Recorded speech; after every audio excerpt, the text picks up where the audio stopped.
Welcome to Can I Speak to Your Product Manager? The nitty gritty with your favorite PMs. I'm Kyle Kolich, VP of Product at Zora. And I'm Lucas Weber, Director of Product Management at Zora. On today's episode, we have Saumil Shrivastava, Director of Product Management on the AI platform team at Microsoft. And we're going to start off the show by getting to know our guest a bit through a little rapid fire game of Ship It or Skip It. What do you want to do? Let's do it. No. No. Maybe. Yes. This is a way for you to get to know you better, to get some thoughts on how you would go to market with a product or an idea. I will give you some examples, and you can either say, I agree with it. I agree with the model, so I will ship it. Or, you know what, I'm not ready for this one. Let's just skip it for now. So we'll start the first one off. Now, I know you are a writer, and you have a couple novel out there. I haven't read it yet, but I've heard the ratings were really good. So the ship it or skip it is writing another novel. Would you take a crack out of being another writer, another novel writer, and come up with a version 2 of the new book or a whole new novel? A ship it, yeah, whole new novel altogether. Okay, you're going to come out with another book, maybe a tie-in for the roller coaster ride, and see where the two lovebirds end up. Yeah, maybe, yes. There is another one in progress right now, but it's not connected to the first one, but yes. Oh, okay. So they're a brand new novel, brand new story, but you'll continue your writing journey. That's great. Okay, The next one. So we are close to Thanksgiving. Thanksgiving is in 2 days. I am the turkey maker at the house, and I have to make turkey in 2 days. But let me ask you a question. For turkey in general, would you ship it or skip it? I mean, certainly ship it. I think it's anytime I think about turkey, it's all about belongingness, togetherness with family and friends. That's how I see it. So yeah, I think the world needs that more than ever, I guess. No, I agree. I'm with you with all that except for the turkey. I would ship the turkey. I find it too dry, even though I've tried cooking it 15 different ways. No matter how much gravy, it always comes up dry. Okay, third example. Office chairs. And I saw this on a video once. I think it was Nissan or one of the car manufacturers, but they had office chairs that follow you into meeting rooms and automatically park themselves to their desks. Ship it or skip it? Is that a trend that will catch on? Yeah, I think for now I'll probably skip it. Okay.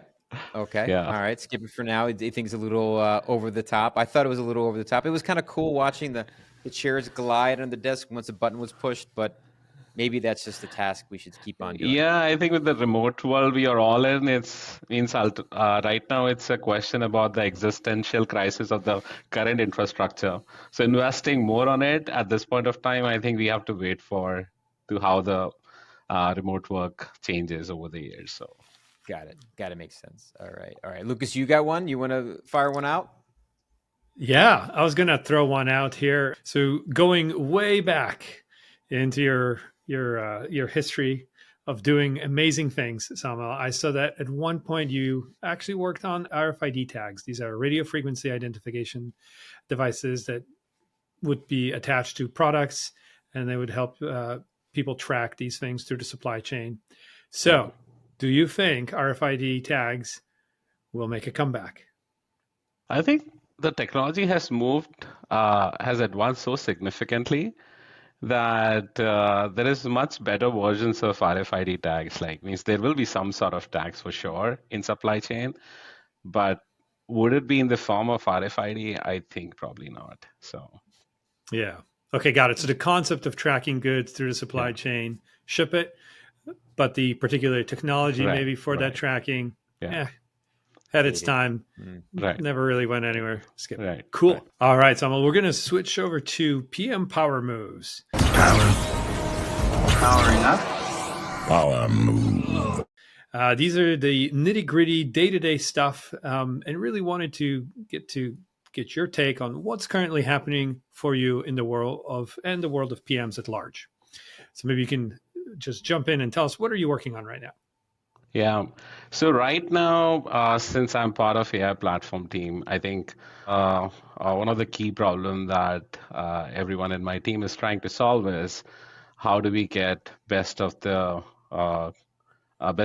large language models on our platform, because everyone in the tech world and even outside the tech world, everyone wants to build that high efficiency and productivity applications, and everyone needs to rely on some sort of large language models, something built by Microsoft, OpenAI, or even open source. And so I think and with kind of every day, like so many new large language models are coming up, the biggest challenge for us is how do we cut through the noise and bring the best of the best for the customers on our platform. And I think that sort of resonates with the PM world in a way, like to your first part of your question, like what's changing in the PM world. I think it's always about it's right now about, okay, how do I leverage generative AI in my world, right? How can I make my product better? So Yeah, that's right. And we're hearing that a lot, right, from a lot of the guests that we've had recently, and I'm sure we'll hear a lot more of it. They're all wrestling with AI and how to best engage it and use it in their products. Some have already used it for years and yeah, are very successful, right? Others are still figuring out where exactly it fits. right. So in your particular case, because you're on the AI team at Microsoft, right, what are you working on? Yeah. So in my role, I think since it's a more of a platform role, so within the platform, the goal is, okay, one is, okay, how do we, as I mentioned, bring the best LLM models on our platform, and even different models, like could be something on, let's say, Hugging Face. There are a lot of models that our community is using it. How do we get them on our platform, right? So that's one part of it. The second part of it is, once the model is there, how do we enable our customers to quickly build the large language model applications in a very seamless way, because there are so many steps involved in it. Like there is one is a model, the second is a fine tuning of those models. Second part is, okay, how do you orchestrate those models? How do you deploy it in the seamless way? And in fact, the bigger challenge right now I think for the whole world is like, okay, which one should I choose? Means OpenAI model is like, do I need that kind of a large language model which is trained at like 70 billion parameter, or something which is trained at 3 billion parameter for my specific use case and domain? Is that sufficient? And so, yeah, I think that's where we are working on providing those ingredients to our customers so that they can build a best quality, high quality LLM application in a seamless way. That's where my focus is. So. And how are some of the tricks you're doing to guide those customers to know which one to pick? Is it more like trial and error, or do you give them like questions beforehand and kind of guides them, or what are some of the tricks you do to help with that? Yeah. So right now we are actually relying a lot more on the community feedback itself. Means there is, because given the stage where the technology is, there are a lot of early adopters and evangelists and people who are trying these models on a daily basis and regular basis. And so there are leaderboards available in the open source community, which provides rating for these models, and also talks about, okay, what is the use case for this specific model? What is the performance metric? So what we are trying to do is bring those voices onto the platform, create that transparency, and in addition to that, provide wherever possible a capability to benchmark different models for a specific use case, so that customers can decide, okay, which one would work best in my scenario. Okay, that makes sense. So that benchmarking helps guide the customer. You're getting kind of not the feel, but the kind of all the initial users giving you initial feedback, guiding them that way, creating, it's almost like an organic approach, just getting it kind of organically growing into the hearts and minds of customers. Okay. Right. Absolutely. Saumil, based on your work so far, and I don't know if you can talk to this, but like just at a high level, do you have like examples for customers where a large language model would make the most sense, like a very large one like OpenAI versus one that's much smaller? Is it based on like the domain that the AI would need to work in? If the domain's very wide, then you want a bigger one and, or more comprehensive. And if it's in a smaller domain, more constrained domain, then a smaller one's more appropriate. Do you have any sort of high level guidelines like that you see emerging from your work? I'll take an example of, let's say, healthcare, right? In case of healthcare, the terminologies, what we speak in English might mean very different when it comes to healthcare domain. And also the tone of a messages or how to interpret a specific message varies significantly when it comes to a healthcare domain. And any out of the box large language model which is available, it's very hard to have a predictability around it that it will perform very well in a healthcare scenario, for example. And so that requires a custom data to be brought in and train them. And you don't need like a very big large language model for that. Recently I was reading about one healthcare large language model, which has been just trained on 3 billion parameters, just 3 billion parameter, but performs significantly better than what's available on, let's say, even OpenAI. And so I think that's where the difference lies. So I think it's more scenario based and domain specific. You have to make those choices. And as we speak, the information right now is so limited on these because everyone is right now experimenting, testing for custom use case and scenarios. So largely we are relying on papers, community feedback, as I mentioned at the beginning, to make those choices. So you're naturally seeing it kind of go with almost like a verticalization. Healthcare is one of them. Are you seeing kind of like even software as a service or manufacturing too? Are you seeing that kind of division based on kind of vertical? I definitely see that would happen. Right now, it is happening specifically in those areas where security, privacy is the bigger concern, like healthcare and financial services sector. But I think 1 year down the line, you would see that various models for a specific use cases would start emerging. And there will be like, everyone is going to rely on these open source model. Like, let's say, for example, Meta has come up with Llama model, right? They're going to fork it, create a custom version for something which is very applicable for a very specific scenario and will become available for the wider community. Makes sense. Can you speak about why, as you said, like healthcare, places where security and data privacy are important, why are those, things that people are working on specifically? Is it because, and maybe constraining the model allows you to be a little bit more careful about the results that are returned, or are there other reasons for that concern? Or maybe there's, significantly more demand there to get questions answered, but those questions need to be, obviously well protected and carefully screened to not disclose data, right, or information that would otherwise be private. Yeah, I think it's more about implication that can have, right? Means imagine you're working in a healthcare sector and a patient sends a communication and that communication goes to the large language model and it generates a response, but patient interprets that in a very different way. The implication, it could be like somebody missing an appointment and maybe leading to some serious health issues and whatnot, right? So you need to be extra careful in those scenarios. But for something as simple as, let's say, generating a marketing campaign, if it is not in healthcare industry, means that's very straightforward. Means what are the risk of using an AI end to end in that scenario, and even for customer service. And so customer service in case of, let's say, regular hardware support or IT support, or even within an employee support scenario, I think that's very simple, low risk scenario. But if you're trying to get a customer support for something, let's say in the aerospace industry, where it could completely change the dynamic or the trajectory of how the plane is going to navigate, that's very high risky scenario.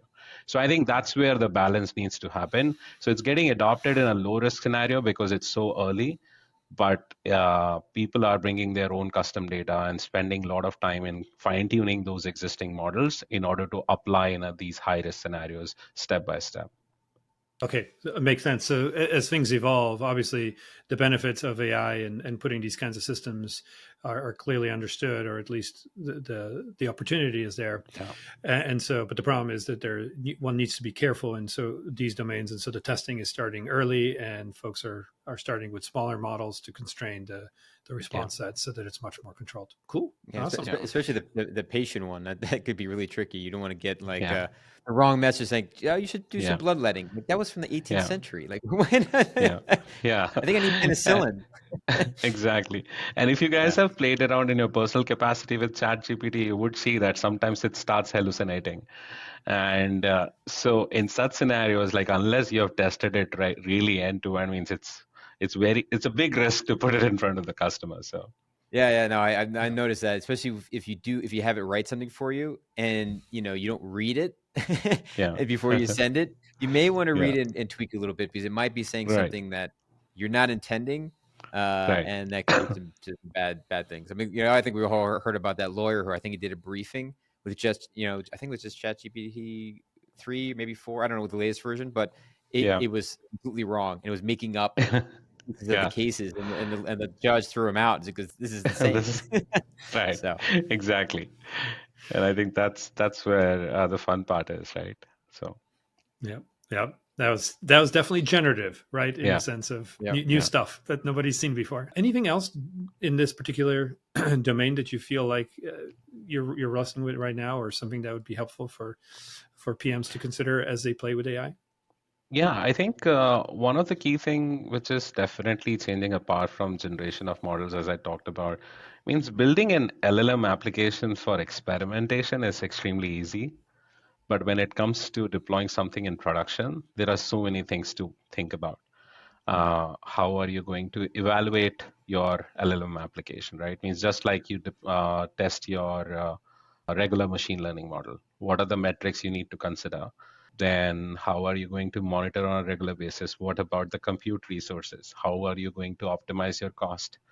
And so in order to support all of these, there are a lot of turnkey solutions that are coming up, which provides an end-to-end support, which is called as LLM ops in a way, just like machine learning ops before.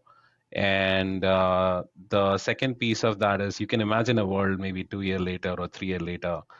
It would be like there is one agent, if we call it as, let's say, chat GPT talking to 5 different chat GPT. If it cannot do the work, it will delegate to the chat GPTs, other chat GPTs to do the work. And then ultimately there might be a human loop as well. So if we move to that world, which definitely would happen, then you need an sort of a good orchestration tool to manage all of these, right? To see where the bottleneck is, what is performing well, what is not performing well. Maybe in that entire sort of nodes of chat GPTs, one of them is not doing a good job, because of which the entire user experience is changing.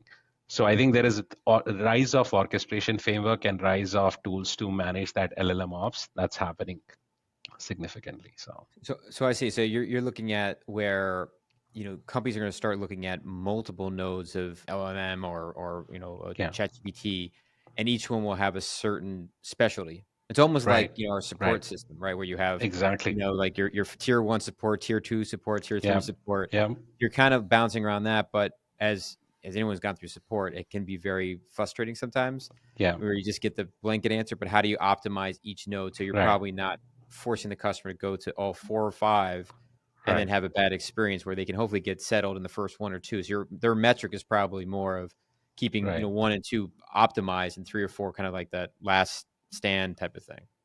Yeah, absolutely. And you think about those co-pilot announcement in Microsoft, right? If there is a co-pilot for customer service, there might be a co-pilot for HR, there might be a co-pilot for billing, there might be a co-pilot for finance. Now, if the customer service one, means typically in a traditional world, like when a human is involved in a support interaction, they try to reach out to other humans for help. The same thing would be replaced by these co-pilots, like one co-pilot talking to another co-pilot and many other co-pilots to fulfill the need of what customer is asking for. So it's fascinating. Honestly, as you talk about this kind of stuff, my mind's going into these kinds of places where, well, would we ever have multiple AIs voting and checking each other whether the answers are correct, right? Yeah. And potentially even voting for the best answer. And of course, that brings up like the Minority Report concept, right? And so on and so on. So it can go into very, very interesting places. Awesome. Absolutely. This is a fascinating area, and I'm sure we'll see a lot of evolution come through us, maybe even additional revolutions in this. So fascinating time. Saumil, I'm going to switch gears a little bit and talk a little about kind of your real specific story where you're inspiring others. I think it looks like you have your own Instagram area, and I've looked at your LinkedIn, and you send a lot of inspirational stories. Can you tell us a little bit about that work, which is a little bit different, right, than your professional, but it is all about product management and kind of stories in there. Yeah. No, absolutely. Actually, it's very much connected to product management. So means my Instagram page is called as Good Vibes by Sam. And Sam is the name that I use mostly on these, I would say, social media pages. And so what I do in this Instagram page is essentially share some daily quotes, posts, for personal growth, self-transformation, and ultimately living a happy life. And how all of that actually started was I was going through a very tough time personally and professionally, and there were a lot of people around me who had a lot of good things to say to inspire me and to have a positive mindset. And I was reading a lot of things, I was listening to a lot of videos, and I felt like all of those things were so helpful. It's not that those things I didn't know, but when you listen to those things coming from people that you can rely on, or even you hear from some great speakers, it has a very different impact. And especially when you yourself are in the weeds, then it becomes very difficult to have a right perspective. And so I thought, yeah, it has been extremely helpful. Let me start something like that. And with that inspiration, I started a Instagram page where my only motivation is if I can help even a single individual in any given month, that's worth the effort. And I try to share anything around inspiration, motivation, time management, productivity hacks, many other such things. So Awesome. What has been the reception in general? Do you find that people are finding you out? And yeah. So organically, I've been able to build, it's a very small followers, but yeah, it's about roughly around 5,000 followers right now. I started about 7 months ago. And so it's growing, and every week at least I get some one positive feedback from someone, which is really amazing to see when people are going through similar situations. Because at the end of the day, I think all of us, no matter what aspect of life we are in, we have similar challenges, similar questions, similar issues, and the solutions in more or less in many cases are also similar. It's just that you need to discover the right thing at the right time. And so yeah, it has been very rewarding to do that, and it has become a sort of integral part of my daily routine. So now, excellent. I think it's Excellent. great. I wasn't having a great day today, but I did watch you dance in Target, and that definitely I felt inspired from that. So I appreciate the little jig you did. Very good dancing. Put a smile on my yeah. face. Yeah, I did that for my 5-year-old, but yes, I keep doing such random stuff. So yes. I guess the final is like, what's your your final thoughts? Any insight you have for PMs out there? I mean, one things that I learned from using a lot of the the OpenAI framework and a lot of the technology out there for AI is that especially when I'm using prompt for working with ideas on what a next product should be, using it to Yeah. bounce ideas off it and iterate with it, almost like you're it's like a co-pilot, like co-founder, Right. co Right. worker, where you Yeah. can use it to iterate and talk through ideas and to kind of flush out things that it's still Yeah. kind of formed in your head, but having that conversation with someone else Yeah. give you feedback is pretty. I've been using it very in a very helpful way to get to that. Do you have anything like Yeah. that for PMs to how they can use that new technology? Oh no, absolutely. I think as you rightly said, right, which is think of that as your co-pilot and think of your as a sounding box. And even if means you would be surprised, like at all stages of PM lifecycle, it can help. Whether it's about I had this X conversation with my manager. I don't know what to do about it, right? Means keep things anonymous for sure. Means do not explicitly tell about the company and everything, because all data is actually going in that shared resource.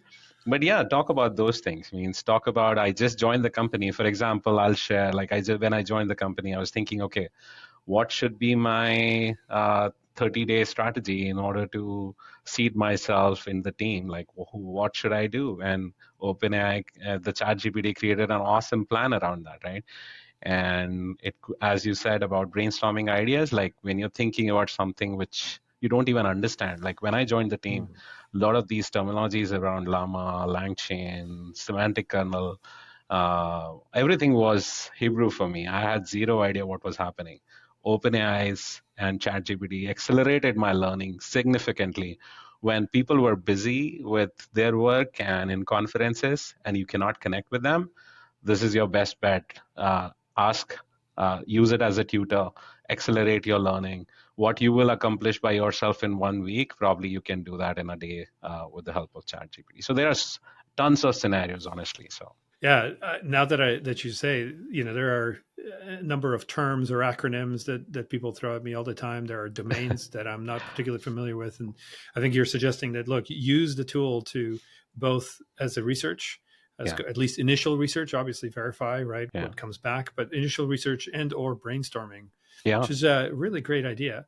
Uh, Perfect. All right, and then any inspirational quote that from your findings that you find particularly resonates with you that you shared with others, or maybe haven't shared yet, that you want to leave us with? I don't remember the book name right now, but there is a obstacle is the way, means way to new opportunities, essentially.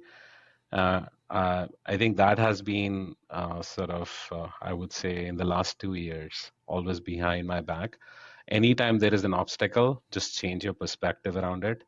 Don't see that as a way that, oh my God, why it is happening to me? How will I solve it? Or get anxious about it. In fact, think it in a very different way, which is if there is an obstacle, that means there is a good opportunity waiting for you on the other side. And so, obstacle is the way, essentially, to move Mm-hmm. forward. So I think that is the code that really resonates with me significantly. And in the PM world, I've seen like the PMs who really rise and prosper are those who are like a problem solvers. I mean, no organization is perfect. No teams are perfect. I mean, there are always going to be things that you believe that should have been done and it's not done. Yep. So, but how can you have that hat of, first of all, questioning the default and then having that problem solver mindset? Everyone wants such kind of a PM in the team. So Mm-hmm. No, I agree. I mean, questioning the status quo, right? If somebody tells you because we've always done it that way, that's kind of should be an immediate red flag that perhaps it's worth poking at why, right? And making sure that makes sense. That all is very, very, very wise. Excellent. Well, Saumil, thank you very much. This was fantastic. Thanks for being here and sharing with us your experiences with AI and in the PM world at large. And well, hopefully we'll talk to you soon as AI evolves here. We'll look forward to getting more insights from you as we go. thank you for having me here. It was great talking to both of you. Thanks, Homo. Appreciate it. Thank you. No, I thought that was a great conversation with Saumil. I think I was kind of hoping I can get him to get a little more insight of what's going on, but I know it's a moving target, and every hour it seems like the update on what's going on with OpenAI is changing at the minute. But it's been kind of seated on the ground floor, but that's okay. But we did get a lot of good information from. I did like the where he was talking about how security and privacy is kind of gravitating towards some of these large language models, especially that healthcare vertical.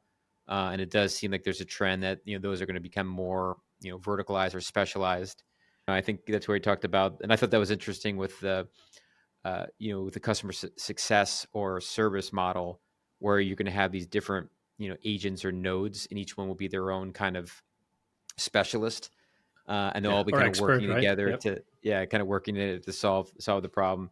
And then just from a PM standpoint, I mean, he's right. The strong PMs are the good problem solvers, and that's why we get into this business. Is how do you solve complex problems at scale with technologies. So I think that's a good definition of a product manager. But what'd you think of the conversation?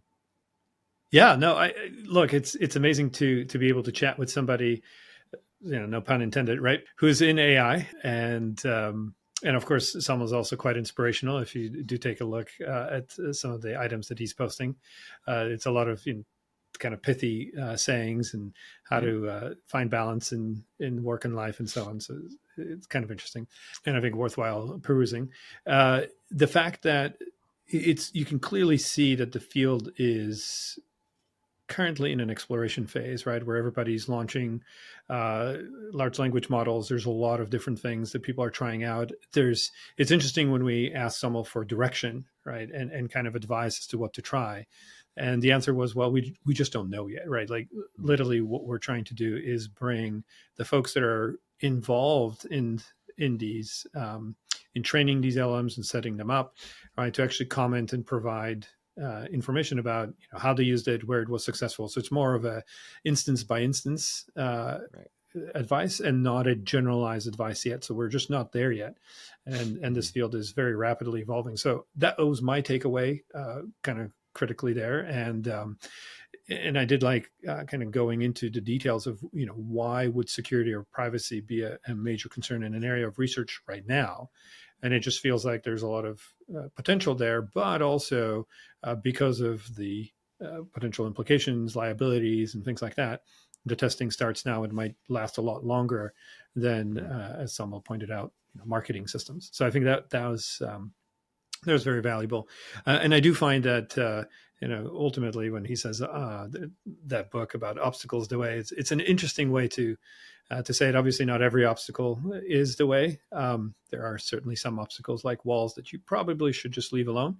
But organizationally speaking, if there is some organizational pushback against something, it is definitely worth exploring and double clicking into it to see, what's the real reason for it. Is there something that people have just never really wanted to invest in, but might be a point of breakthrough? And I think particularly for a product manager, when there are enhancements required for a product or potentially an opportunity area that company has traditionally shied away from, that would be a great place to see if it's a worthwhile investment to go there and really open up a new market vertical, whatever it may be, to invest in and really prosper. That's where a lot of the breakthroughs come out of it, right? That you get those, you get, like, I think you made that comment about, this is how it's always been done. And then they go, there's a reason why your company is staying at a 10% growth or 30% growth. So maybe it's time to explore a different option or a different way of doing things. Exactly right. Well, all right. Well, those are our takeaways. Thank you, Kyle, for that. That was awesome. For our listeners, be sure to hit that subscribe button and tune in to the next episode of Can I Speak to Your Product Manager?